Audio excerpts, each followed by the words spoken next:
এই শিক্ষাটা মায়েদের দিতে হবে। ছেলে মেয়েদের সকাল সকাল ঘুম থেকে তুলে দিতে হবে। ছেলে মেয়েদের বলতে হবে আমি যখন ভগবানকে আরতি করব আমার পাশে দাঁড়িয়ে অন্তত কাশিটা বাজাস। বৃহস্পতিবার দিন করে মেয়েকে একটু লক্ষ্মীর পাঁচালি পড়াতে হবে মায়েরা, তবে সেই মেয়ে আপনার মতো এমন ধার্মিক হবে। এই শিক্ষাটা দিতে হবে প্রত্যেকটা জায়গায়। দেখুন আমি বলছি না, ওই যে ভক্ত রামানন্দ কি করলেন, ভগবানকে সেবা দিলেন, আর সমস্ত শিষ্যরা তারা মাধুকরী করতে গেছেন। তোমরা ভিক্ষা দাও নগরবাসী, ভিক্ষা দাও হৃদয় গৌর হরি বল। তোমরা ভিক্ষা দাও হে নগরবাসী, আমায় ভিক্ষা দাও। তোমরা ভিক্ষা দাও গুরুদেবের নির্দেশ মতো প্রতিদিন শিষ্যগণ ভিক্ষা করেন, কিন্তু ভগবান তার লীলাকে পরিপুষ্ট করার নিমিত্তে কি হলো, হঠাৎ হইল দেখো বান বরিশ, ঘন মেঘে ছাইল দেখো ত্রিভুবন। শিষ্যগণ বলল গুরুদেব আজকে আমরা মাধুকরী করতে কেমন করে যাব, আমরা সবাই ফিরে এসেছি, ভগবানকে কি করে সেবা দেব? ঘন ঘন বাজ পড়ছে, বৃষ্টি পড়ছে, সমস্ত শিষ্যগণ ফিরে এলো। একটা ছোট্ট ছেলে মায়েরা অনুরাগ কাকে বলে দেখুন, যার হয় তার হাতে হয়, যার হয় না তার আশিতে হয় না। ছোট্ট ছেলেটা এসে বলল গুরুদেব আপনি আমার মাথায় হাত দিয়ে আশীর্বাদ করুন, আমি যাব ভগবানের জন্য ভিক্ষা করতে। তুই যাবি? ওরে তুই তো ছোট ছেলে, সবে কদিন আগে আশ্রমে এসেছিস। ওরে বটুক, না না আমি তোকে যেতে দেব না। গুরুদেব গুরু কৃপা হলে জগৎ সংসারে সবকিছু সম্ভব, কৃষ্ণ কৃপা জগৎময়, কিন্তু জগতে গুরু কৃপা কোনো কোনো ভগবান জনে পায়। ঠাকুর কি করলেন, দে সারা দে তোর বকল মা তুই আমায় দে। বর্তমান দিনের গুরুগুলো আমরা কি করি, কানে দি ফিস ফিস, মাসে মাসে নয় বছরের শেষে বার্ষিকটা পৌঁছে দিস। ঠাকুর রামকৃষ্ণ পরমহংসদেব বলে নাম করবি সকালে করতে পারবো না, বিকেলে করবি তাও পারবো না, রাত্রে করবি তাও পারবো না, তবে যে তোকে যখন শিষ্য বলেছি তোর সমস্ত যা কিছু আছে পাপ তাপ তুই সব আমায় দে, আর আমার যা কিছু ভজন ভজন সব আমি তোকে দিয়ে দিলাম। এই হচ্ছে গুরুদেব। ছোট্ট ছেলেটা বলল আমি যাব ভিক্ষা করতে, চললো। এত বলি ব্রহ্মচারী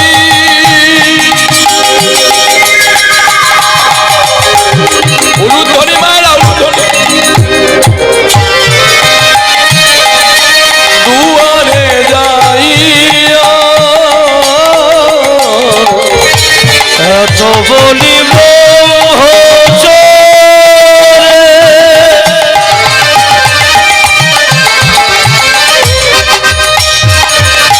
দুয়ারে যাইয়া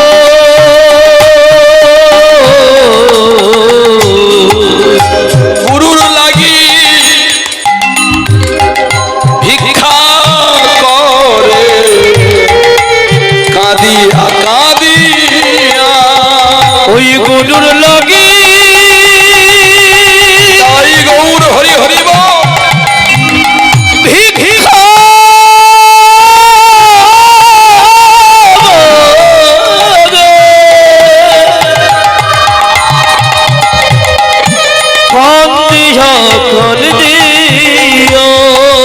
ভগবানের এমন নিয়ম, ভগবান পরীক্ষা নেয় মায়েরা, পরীক্ষা শুধু পরীক্ষা।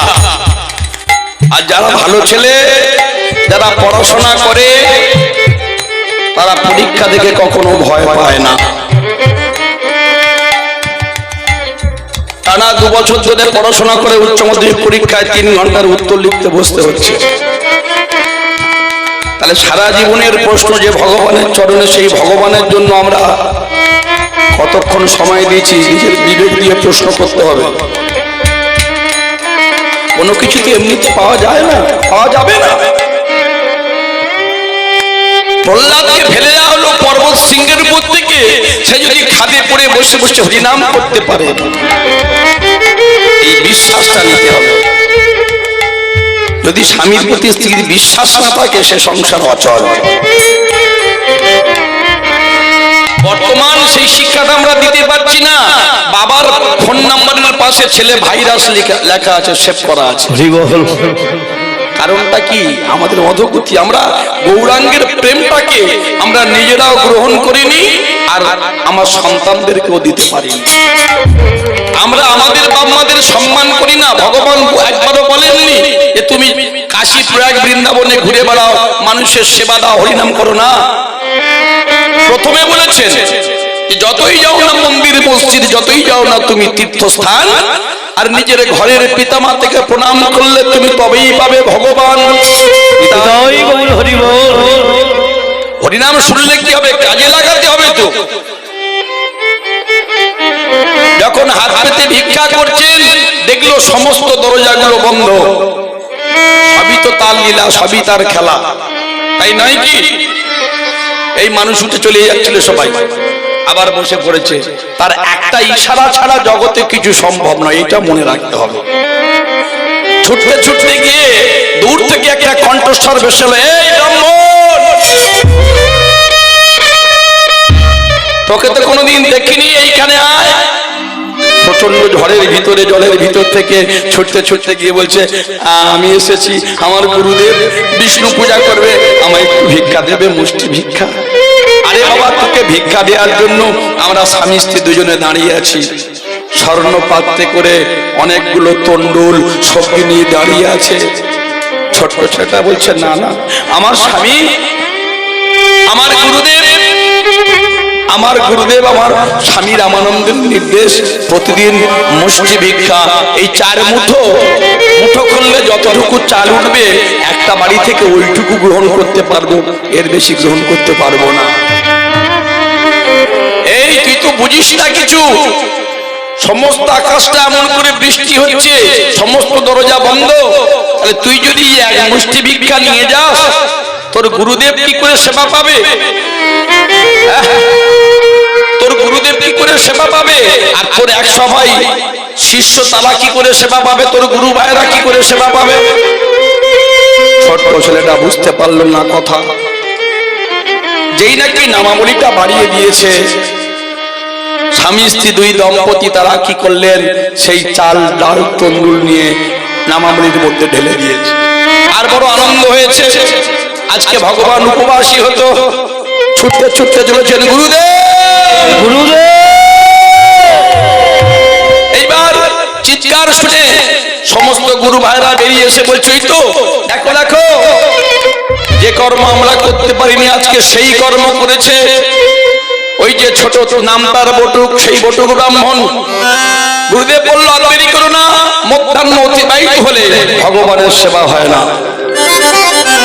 ভগবানের যারা আমরা সেবা করি, মায়ের একটু শুনে নেব। বাড়িতে বড় মন্দির তৈরি করে সোনার থালায় বেলা 2টোর সময় ভগবানের জন্য রসগোল্লা দিলে ভগবানের সেবা নেয় না। 10টায় খায় দেবতা, 12টায় খায় বীর, বাদ বাকি যা খায় সব অসুস্থ শরীর। বহে গেলে ক্ষুধার সময় ভালো লাগে কি সুধা দিলে? ভগবানের সেবাটা দিতে হবে দুপুর 12টার মধ্যে, যেন মনে থাকে। হরিবল। এইবার কি করলেন? সবাই মিলে রন্ধনশালায় চলে গেলেন। সকল সন্ন্যাসী মিলে আনন্দয়ন্তরে, ওই সকল সন্ন্যাসী মিলে আনন্দয়ন্তরে, উলুধ্বনি মালা শিবিলি আনন্দয়ন্তরে, গুরুদেব চলে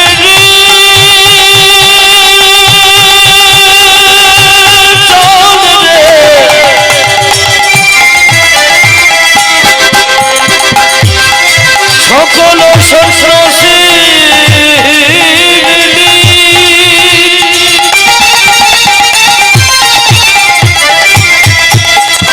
ওই আনন্দ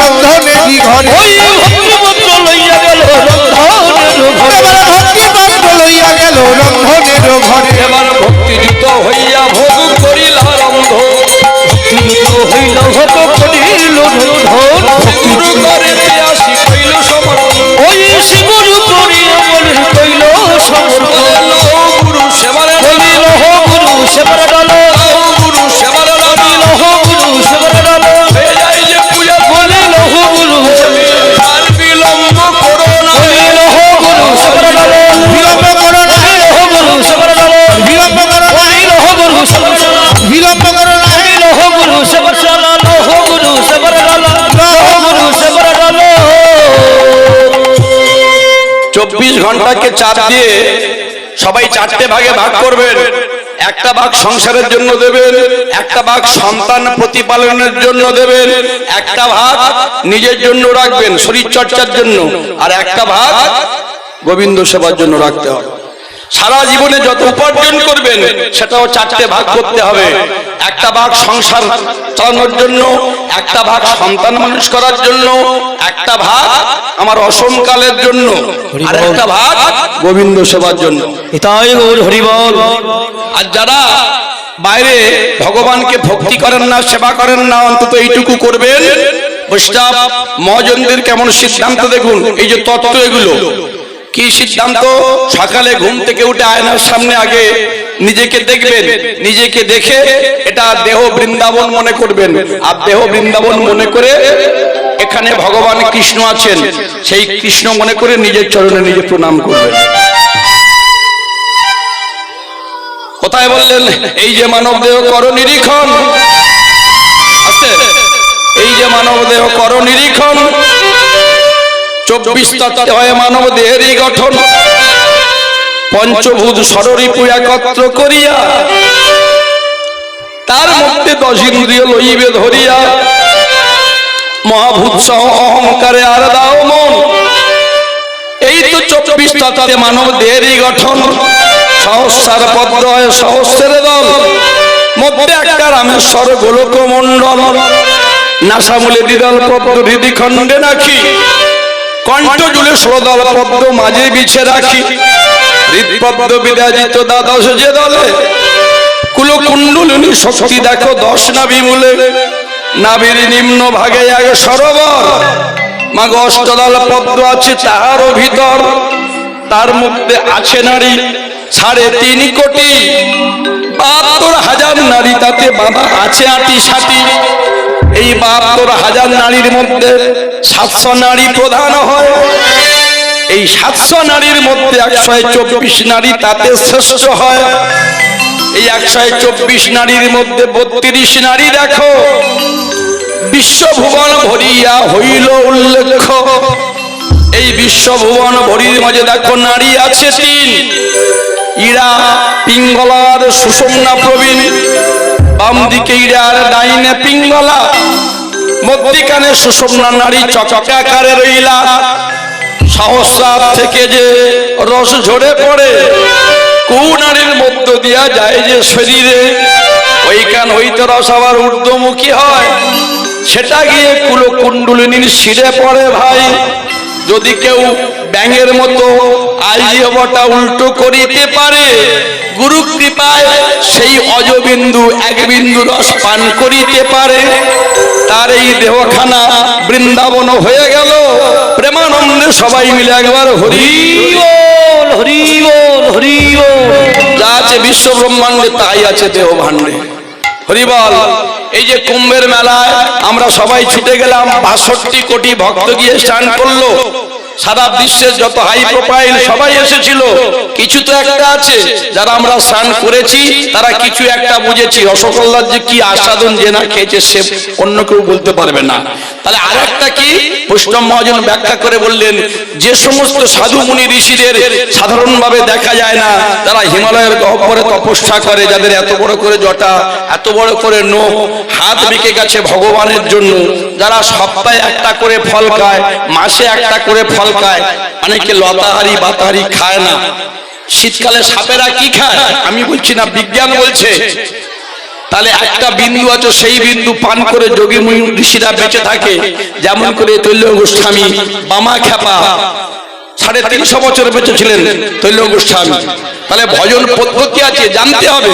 শুধু বাইরে থেকে দেখে যুক্তি দেখালে হবে না, এর মধ্যে যুক্তি আছে। হরিবল মায়েরা, তাহলে আমরা গিয়ে স্নান করছি কেন? আর যেসব সাধুকে মাত করো অবহেলা, উস্কো ক্ষমতা হয়ে প্রবালা।